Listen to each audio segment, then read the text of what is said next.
contacto de Susana Mangana, estamos obviamente pendientes de lo que está sucediendo allí en Medio Oriente. Recuerdan que la semana pasada Estados Unidos bombardea, en el marco de una gran cantidad, de una escalada bélica que podríamos rastrearla hasta 1979, la toma de Teherán. Bueno, bombardea y terminan matando a Qasem Soleimani, ¿verdad? Una importante figura iraní. Para entender todo este combo que llevó que las redes, nada más y nada menos, este fin de semana colocaran como tendencia Guerra Mundial Tercera o Tercera Guerra Mundial, para tratar de entender esto, es que estamos en contacto telefónico con la magíster Susana Mangana en nuestro móvil. Bienvenida, Susana, buen día, y ya te dejamos el tema planteado. Muy bien, muy buenos días, compañeros. Muchísimas gracias por este contacto. Bueno, efectivamente ha sido el tema internacional del fin de semana el asesinato, o lo que fue el ataque sorpresivo desde la Casa Blanca, desde Washington, en territorio iraquí, pero dirigido contra la máxima figura, uno de los líderes en materia de política exterior iraní. A pesar de ser un militar, un general, como tú decías, él comandaba la fuerza Al-Quds, en árabe o en persa significa Jerusalén, con lo que eso significa de reminiscencia y de significación.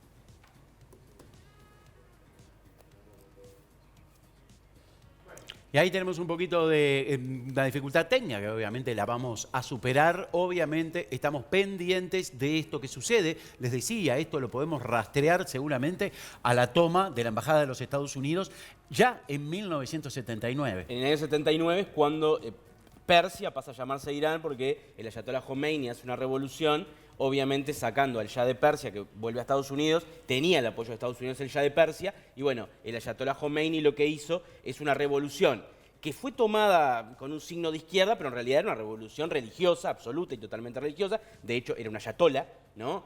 Figura principal, de alguna manera, de los chiitas, porque recordemos que los iraníes son chiitas. Básicamente, esto lo puede explicar mejor Susana, digamos, el Islam se divide en varias vertientes, pero las dos más importantes son los chiitas y los sunitas, ¿verdad? Los sunitas son los que siguen el Sunna, y los chiitas son aquellos que vienen directamente de la línea de los parientes de Mahoma, ¿tá? Entonces, de alguna manera los chiitas son tomados como más radicales, como más integristas, pero igual todo es mucho más complicado de lo que parece. Bueno, Susana nos puede explicar mucho mejor todo esto. Volvemos a ti, entonces, Susana, disculpa inconveniente con el micrófono. Te estábamos escuchando justamente lo que estabas diciendo. Sí.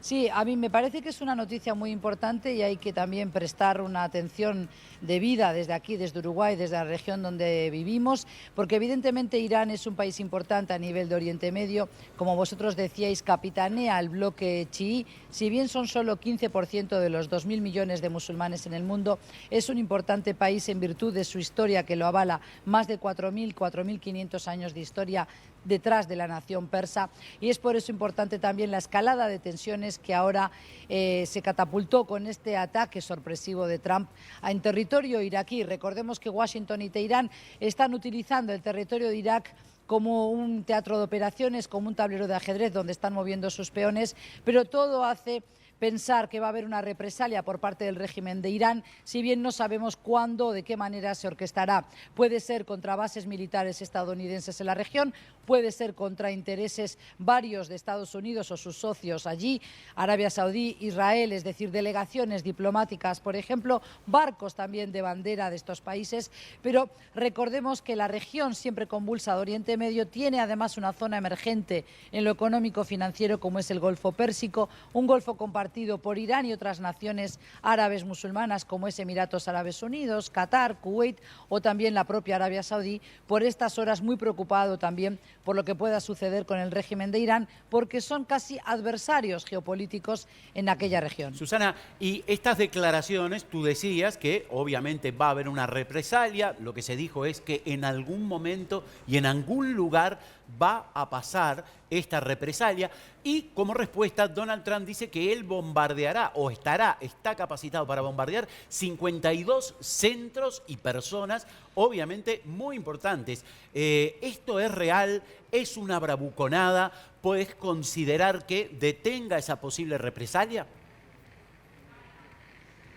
Bueno, yo creo que primero que nada estos son declaraciones que no hacen a la paz mundial, que no hacen a desescalar, que es lo que pide Rusia, China, pero también muchas cancillerías europeas, inclusive países aliados de Estados Unidos en Oriente Medio, como el propio Egipto, le piden mesura, le piden al presidente Trump desescalar esta situación, porque no nos conviene a nivel de planeta otro conflicto bélico abierto en una zona, en una región donde tenemos el conflicto de Yemen, el conflicto sin cerrar de la guerra civil de Siria, que dura ya 9 largos años. Si van a poder hacer un atentado, por ejemplo, los iraníes en contra de una base militar estadounidense en la región, eso no lo podemos aseverar. Lo que también creo que es muy triste que un presidente de una nación poderosa, que sigue siendo el número 1 a nivel mundial, como es Estados Unidos, y con Donald Trump a la cabeza, haga amenazas también, como por ejemplo de atacar o bombardear patrimonio histórico de Irán, que no es solo patrimonio de los iraníes, sino también de la humanidad. Por eso yo creo que por estas horas el mundo estará pendiente de la situación allí, pero seguramente algunas potencias desarrolladas afines a, por ejemplo, la Casa Blanca, como puede ser Reino Unido, como puede ser Canadá, o el propio Putin de Rusia, le van a exigir al presidente Trump bajar los decibeles, bajar la tensión, porque evidentemente esto no es un buen augurio. Ya conocemos, hola Susana, aquí te habla Jimena, conocemos el poder bélico de Estados Unidos, pero ¿por qué es una amenaza Irán en este sentido? ¿Cuál es la fuerza de las armas de Irán que generan una amenaza en el Medio Oriente? Bien, buenos días, Jimena. Efectivamente es una muy pertinente pregunta la tuya. Irán yo creo que figura y pesa en el imaginario colectivo de todos los estadounidenses. Hay una espinita clavada en el corazón de todo norteamericano que recuerda lo que la película Argo representó, la toma de los rehenes en la embajada estadounidense en 1979. Por eso también es injusto convertir a ese país en el único eje del mal, en el único origen de todos los conflictos en Oriente Medio. Allí rige una sharia, una ley islámica, como también rige, por ejemplo, en Arabia Saudí. Sin embargo, no se suele contar que las mujeres estudian, que son capaces de votar y ser elegidas en Irán, cosa que no ocurre, por ejemplo, en el país vecino, en Arabia Saudí. Todavía no pueden votar ni ser candidatas. Sí pueden, por ejemplo, ahora están recién empezando a poder manejar las mujeres. Cuando hablamos de cuestiones, por ejemplo, de primitivismo, de que hay una cultura anclada en el medioevo, yo creo que muchas veces se ha sido injusto con la nación persa. Y esto no significa ensalzar las acciones, Jimena, del gobierno de la República Islámica de Irán, que como sabemos hay distintos órganos de contralor. Tenemos la figura del líder supremo de la Revolución Islámica, pero también hay un presidente como es Rouhani, y teníamos también al general Soleimani, que ahora ha sido reemplazado por Ismail Ghani, como quien fuera el hombre fuerte en materia de política exterior, sobre todo para conducir esta brigada al-Quds y entrenar, capacitar a milicias armadas, lo que llamamos los próximos, las guerras de proximidad en Oriente Medio, con Hezbollah en el Líbano, por ejemplo, apoyando a Hamas en Gaza, en Palestina, pero también a los hutíes de Yemen. Por eso yo creo que muchas veces, de alguna manera, se magnifica el poder que tiene Irán. Son Arabia Saudí o, por ejemplo, Emiratos Árabes Unidos los que acusan, además de Israel, a Irán de extender sus tentáculos en la región, y esto tiene que ver con la carrera armamentista allí, pero sobre todo con también los intereses geopolíticos de estas naciones, porque todos, absolutamente todos esos países tienen su agenda política para la región. Susana, Leo Borges te saluda, ¿cómo estás? Te quiero hacer una... Hola Diego, ¿qué tal? Buenos días. Leo, una consultita con respecto a esto. Claramente hay un doble rasero Leo. En lo que tiene que ver con si es una dictadura, si no es una dictadura. Obviamente Estados Unidos apoya a quien quiere apoyar, sea una dictadura o lo que sea, o maten gente como en Arabia Saudita. Hay un doble rasero a la hora de observar este tipo de cosas. Pero a mí lo que me interesa saber con respecto a este conflicto es la frontera árabe-israelí. Bueno, ¿qué va a suceder con respecto a esto? Porque esto parecería como una especie de, como decimos los uruguayos, mojada de oreja al mundo árabe o al mundo del Islam. ¿Cómo pueden actuar, ya sea Hamas, Hezbollah? ¿Cómo puede ser tomado esto no a nivel de las naciones o los estados, sino a nivel de los grupos terroristas?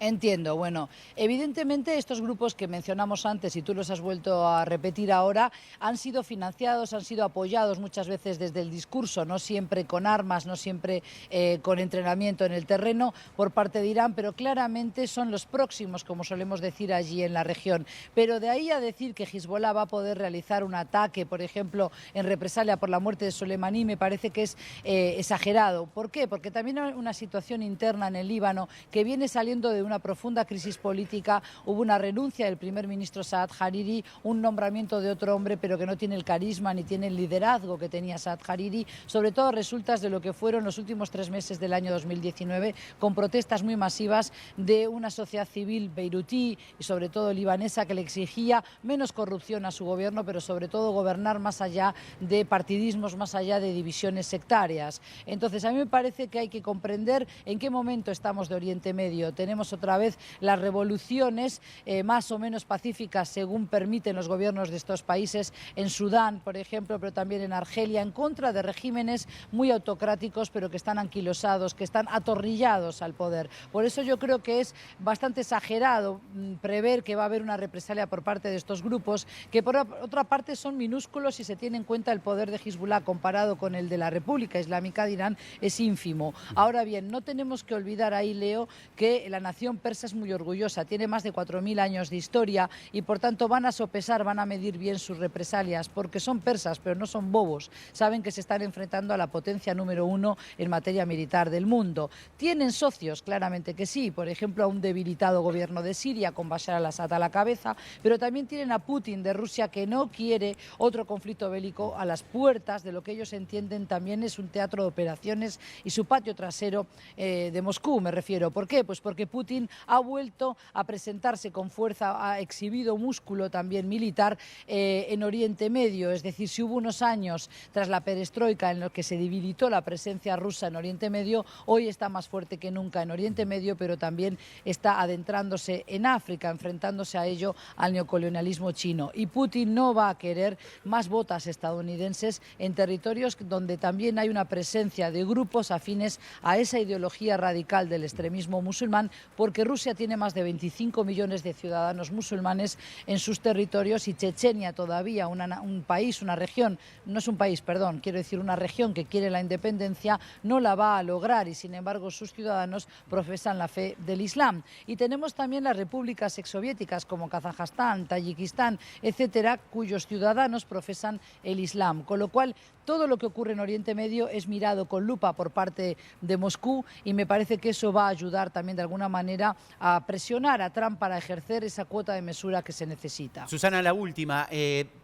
Los quienes tenemos un poquito de memoria recordamos a George Bush padre, ¿no? Y los problemas con la guerra con Irán. Luego tenemos a George Bush hijo y obviamente los problemas con Irak. Obama lo mismo. ¿Esto es cíclico? ¿Los presidentes de Estados Unidos necesariamente tienen que tener un enemigo árabe?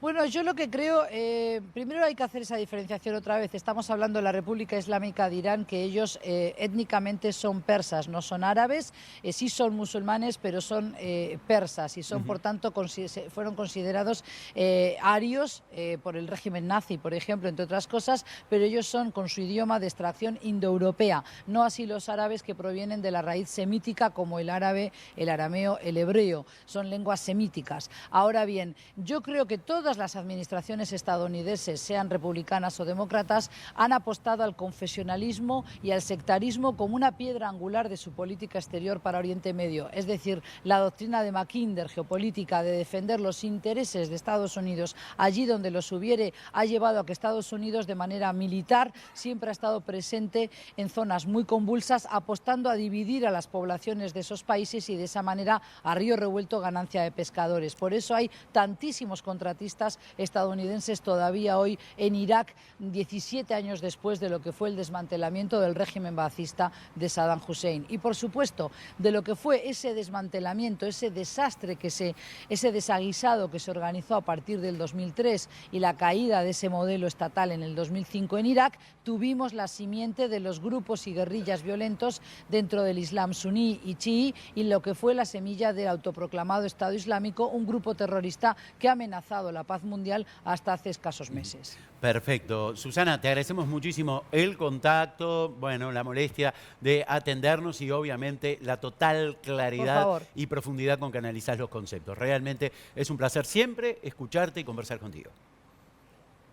Bueno, sobre todo decir que desde Uruguay hay que mirar allí porque Uruguay tiene relaciones bilaterales tanto con Estados Unidos como también con el régimen de Irán desde hace muchas décadas. Se le vende también arroz a ese país, como también se vende arroz por parte de Samán, por ejemplo, a Irak. Incluso en guerra los países necesitan alimentar a sus poblaciones. Y ya por intereses comerciales e incluso por lo que nos pesa en el bolsillo porque aumenta el precio del petróleo y encarece la gasolina aquí en Uruguay, o lo que es la nafta, es importante prestar atención a lo que allí ocurre. Muchísimas gracias nuevamente, Susana, y feliz año. Gracias a vosotros. Feliz año de nuevo.